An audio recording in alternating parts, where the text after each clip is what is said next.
Join me on a journey through the scenes from Asbjørnsen and Moe's collection of Norwegian fairy tales and legends. Askeladden, the boy who raked the ashes, comes into several of them.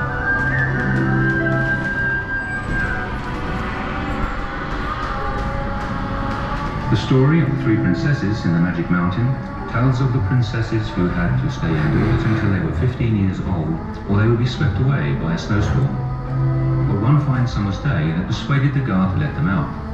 That led to a long, exciting adventure.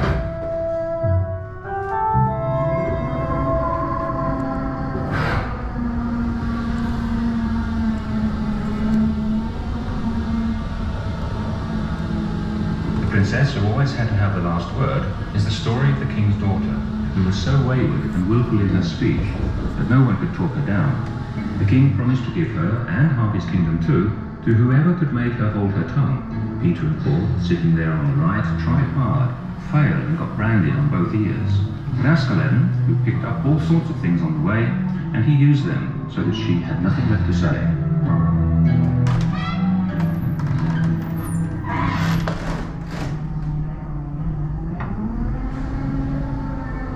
Farmer Weatherbeard is the story about a man who went out into the world with his son to make him the master over all masters. Sure enough, Father Weatherbeard came in his carriage. He knew what to do, and he took the son and drove away up into the sky. Searching for his son, the father came to a little cabin in the forest, where an old troll woman lived. There he got a bed for the night, and good advice on how to find his son, who really had become master of all masters. The poor boy Holger had gone out into the world to seek his fortune. Finally, he came to the castle of Sorin, which is the name of the story. A princess was waiting inside, spinning. Terrified, she cried out, "Oh no, a three-headed troll lives here. He'll eat you up if you don't go." "I should like to meet that fellow," said Holger, taking a swig of magic potion and grabbing the great sword from the wall. Just then the giant came in roaring. "Fee, fi, fo, fum. I smell the blood of a Christian man." "Right you are," said Holger. He cut off all the troll's 3 heads, but he had to undergo many more trials before that story reached its end. In the tale of the Squire's Bride, a beautiful girl says no to marrying a very rich, old squire. But her father says yes, and they had to trick the girl. When the wedding day came, a farm boy was sent down to the field to tell her he had come to fetch what her father had promised the old man.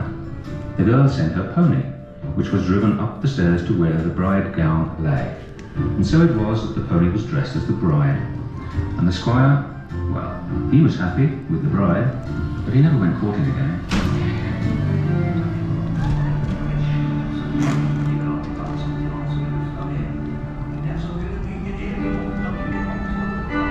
Little Freddie, who had worked for the sheriff for 3 years, and for that had got but 3 pennies. That was all he possessed when he left. On the way he met 3 poor men. Each one begged him for a penny in God's name. And Freddie, yes, he gave them a penny each. As thanks he was given 3 wishes.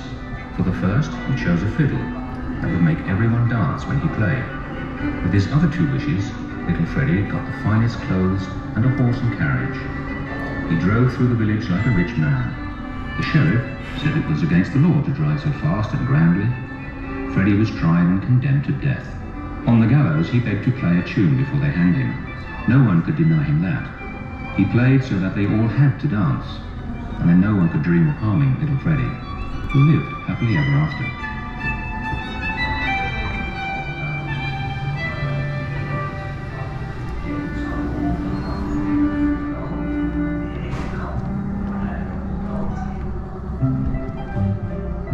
In the tale of Askeladden and the Good Helpers, there was a king who had heard of a ship that sailed as well on land as on sea, and in the air too. He promised his daughter's hand and half his kingdom to anyone who could build him that ship.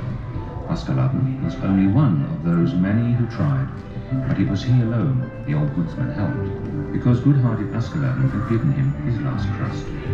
Askeladden took with him 3 of the strangest people. After sailing a while, they landed in the king's castle yard. "Here is the ship, and the princess is mine," said Askeladden. The king would not give his daughter to such a ragamuffin, and he set Askeladden many trials. But the Good Helpers, they helped Askeladden win the princess and half the kingdom.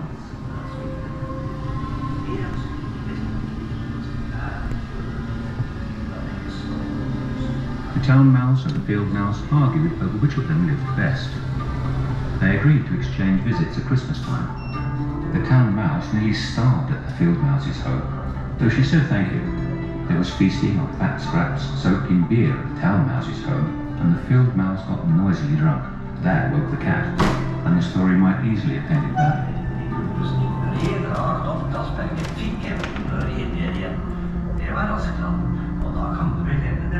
There was a man who had a wife who was dreadfully contrary. They stood on the bridge and looked at the cornfield. The man said, "Tomorrow we shall reap the corn." "Yes, tomorrow we shall snip it," she said. "Whoever harvested with scissors?" asked the man. "Yes, yes, snip, snip, snip," she shouted. But in her fury she tripped and fell in the river. The man jumped in and just managed to save her. "Shall we reap the corn then?" he demanded. "Snip, snip," she screamed. "You can sink then," said the man. And she did. They found her at last, upstream, above the waterfall. Contrary indeed, she had been to the end.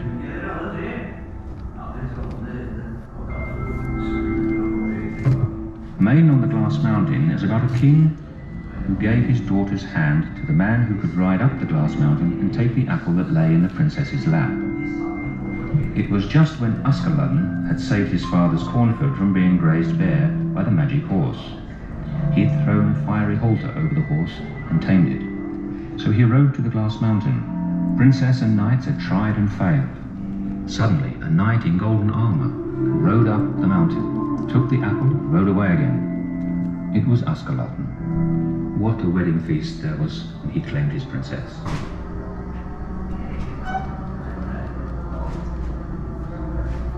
The legend tells of a poor old couple in Vågå.